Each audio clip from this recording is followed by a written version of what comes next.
Hello, hello. It is Sara Waggle, astrologer and leadership coach here for Moon Astrology Tarot. This time for the moon in Sagittarius. This is September 9th through the 11th. And through this moon in Sag, we will have the moon square Saturn, the moon square Mercury, which will happen before the moon square Saturn. I never say these in the right order. First quarter moon square, which pretty much opposes Jupiter in Gemini. And then the moon square Neptune. So this is Sagittarius, mutable fire. It could be a little, Sagittarius is a fun, it's Jupiter, it's, a bit more social, so you could feel a bit more energetic. It could also be information overload, but I think I've beat that into a dead horse at this point. But it just keeps going on. But the first quarter moon square, meaning we're halfway between the new moon in Virgo that we had on, when was that? The 2nd, and then the upcoming lunar eclipse in Pisces that we'll have on the 17th. So we have the first quarter square moon. And then that first quarter square moon is at 20 or 19, Jupiter's at 20 Gemini. So pretty much in opposition there, with there being a T-square between the sun, the moon, and Jupiter in Gemini. So something interesting could come out actually in the media or something, maybe. It's not that close to Saturn. Saturn's at 16, so it's within 4 degrees of being a mutable cross, but I wouldn't call it one. I'd call it more of a T-square. But because I don't like further out transits, but it doesn't mean there isn't a Saturnian influence to it, to an extent. So something could come out in the media, something could be spoken at that time, like some information could come out during that first quarter moon square. So I feel like, we're kind of, this is a first quarter moon square is typically where we see what needs to be let go of. And while I acknowledge most of us resist what needs to actually go because we'll justify and we'll excuse and we'll, we all do it. We all totally do it. However, I feel like you might have had some sort of emotional or intuitive download from the moon in Scorpio that now you're like kind of seeing, okay, well, that's what my soul is directing me to do. So I have to let this other thing go in order to do that. And that could be, anything from a social group or belief system or just some object in your house that needs to kind of go. Maybe it's like subscription services. I heard somebody talk about that earlier today. Maybe it's, adjusting your daily coffee or your nutrition or, something like that. Maybe it's something you need to release about how you go to sleep at night. Because I don't know about you, but I have had a rough year sleeping. It just has not come easily for me. I can easily blame the South Node in Libra because that's my 12th freaking house. But I also think it's a lot of Gemini activity, personally for me. So these are things to just explore, right? Like, what are you noticing consistently, that you could make a change around or release? Like, okay, well, I always go to sleep listening to, I don't know, a horror movie, but maybe that's just not the right way to go to sleep. Maybe you need to listen to like Bob Ross paint with a knife. There is actual nothing but Bob Ross painting with the knife for hours on YouTube. Yes, I know.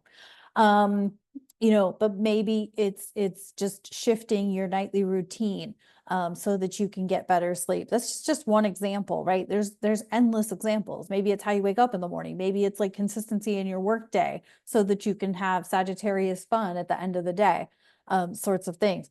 But I feel like something is surfacing that you have to let go of.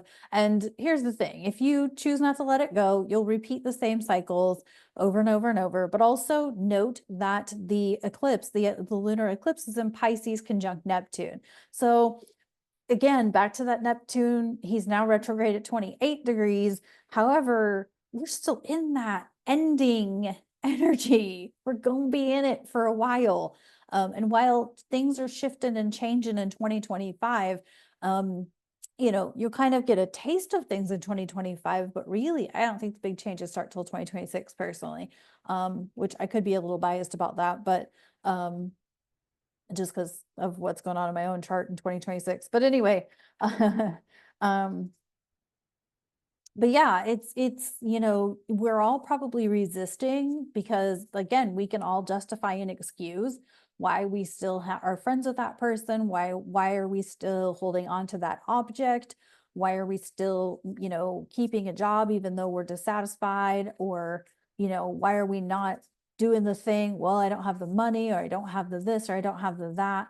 Like, I feel like we're all going to be resisting like letting go of the thing that would probably be the easiest thing to let go to allow a new something in. But we're all kind of at that, like, we've had, maybe you've had to let go of a lot, recently. So it seems like a tall order to release something else, if that makes sense.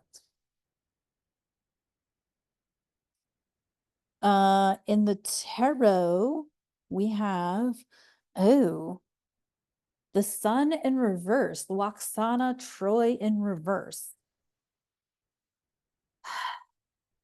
Whatever it is dimming your damn light. Whatever it is dimming your light.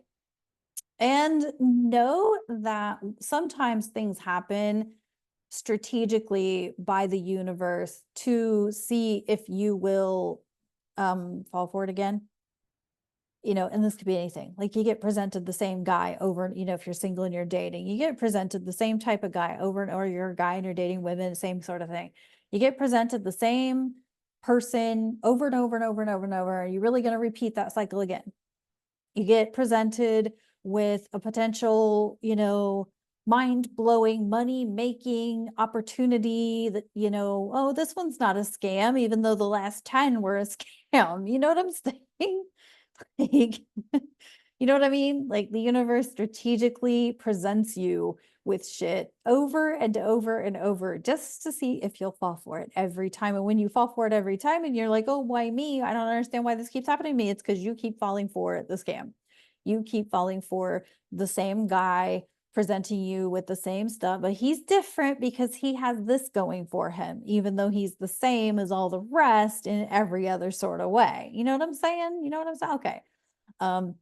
Same thing with the money making scheme. You get presented, oh, this sounds so exciting. This is going to be way different than the last time I did a direct sales or a multi-level marketing. This one's not a pyramid scheme.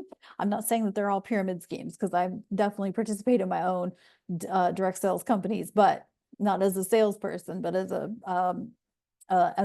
shopper. But my point is like, if you're kind of wondering, like, the whole why me, why does it keep happening for me? Well, because the universe wants you to learn something.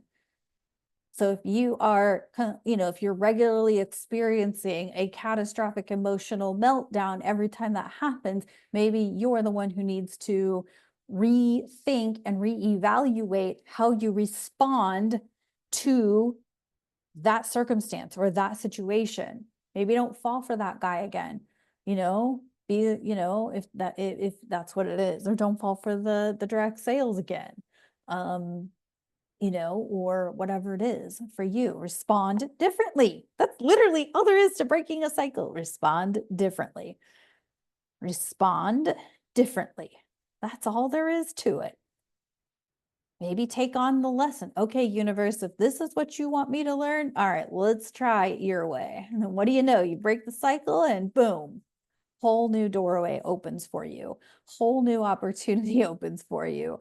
And I'm giggling. I'm not being facetious, because this is me. I'm a freaking Scorpio Aquarius, like Aquarius sun, Scorpio moon, Scorpio right. I'm stubborn AF. I have had people tell me the same thing 50 times. And 10 years later, I'll be like, oh, blah, blah, blah, blah, blah. They'll be like, yeah, we told you that 10 years ago. So don't sit here and act like Sarah's like talking out of her ass. No, I'm speaking from experience. And I'm sure the people in my life wish I would have listened the first 40 times instead of waiting until 10 years later. It's like, I know people in my life are like that. Like, oh, these people can't learn unless they experience it for themselves. Yep. But the question is, how many times are you going to experience the same thing before you choose to respond differently, before you embrace the lesson the universe is trying to show you or teach you, so that you can actually, number one, break the cycle, but number two, allow a new thing to come in, a new opportunity, a new experience to come in. Let's see what's up with the Angel Tarot. We got number 16. This is experience. Ha! How funny. Life experience, actually. And this is Archangel Chamuel, and that is Chamuel. If you want to look that up, look up Archangel Chamuel. You can look these up on the internet and find out like what their story was, and like, you know, all of the information, like what you can pray to them for with the archangels. You can look them up. That's why I spell them out for you. So this is Chamuel. And like I said, it is spelled Chamuel, Chamuel. And it says a significant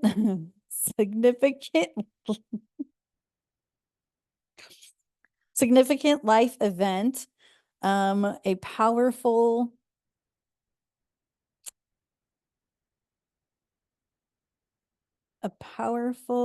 what is that? A powerful revelation that leads to change. Time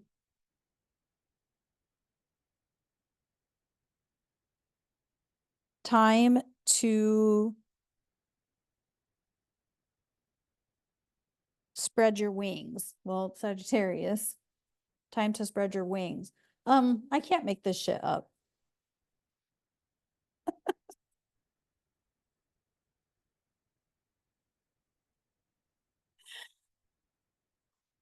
Okay. It's what I just said. It's this significant life change. But if you're kind of like, why isn't my life changing? It's because you're not changing it. And I'm trying not to be mean and facetious here because I get it. This, you know, some of us are just stubborn assholes. I totally get it. However, there's also a point where you got to be like, okay, if I don't do it, nobody else is gonna, right? If I don't make, nobody else is going to change your life for you. Is it Dolores Cannon? That's, you know, no one's coming to save you. No one's coming to save you. If you want your life to go differently, you have to want it to go differently. The Aquarius self-experiment is all about making your life go differently. It is a checklist of tasks to habitually do on a regular basis, specifically a daily basis. So it's not the right word, but whatever. Preferably a daily basis, to make your life go differently, to see what shows up and what you can manifest if you actually dedicate time and intentionally, conscientiously practice connecting to yourself and your spirituality.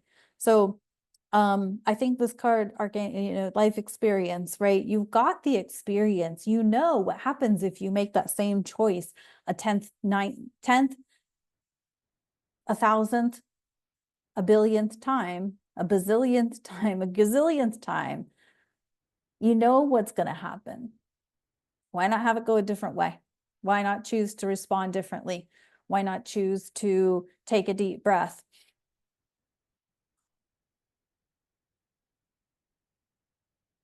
And just tune in for a second to your physical body to have it go a different way. All right. Please check out the community section of my YouTube channel for the Aquarius self-experiment. You can join the Awakening Spirit Collective. That link is below. You can book a reading with me. That link is below. You can buy me a coffee. You can listen to different podcast episodes I've been on, including The Hearts Unleashed, which is on the description box in this video. I haven't put the other one on the description box yet, but it is in my community section. If you scroll down, you'll find the Stories of Vision Loss podcast episode that I was on, talking about my nomad journey, talking about astrology and spiritual work and the work that I do and how I implemented all of it. You can, of course, sign up for my newsletter if you really want to and find out how it all started. Although I'm about, by the time this video airs, I'll probably be like 6 parts in. So you may have missed the beginning of the story. But doesn't mean that there aren't other ways to get the story of how I implemented astrology into the work that I do. So thank you so much for tuning in. I'll talk to you on the next video.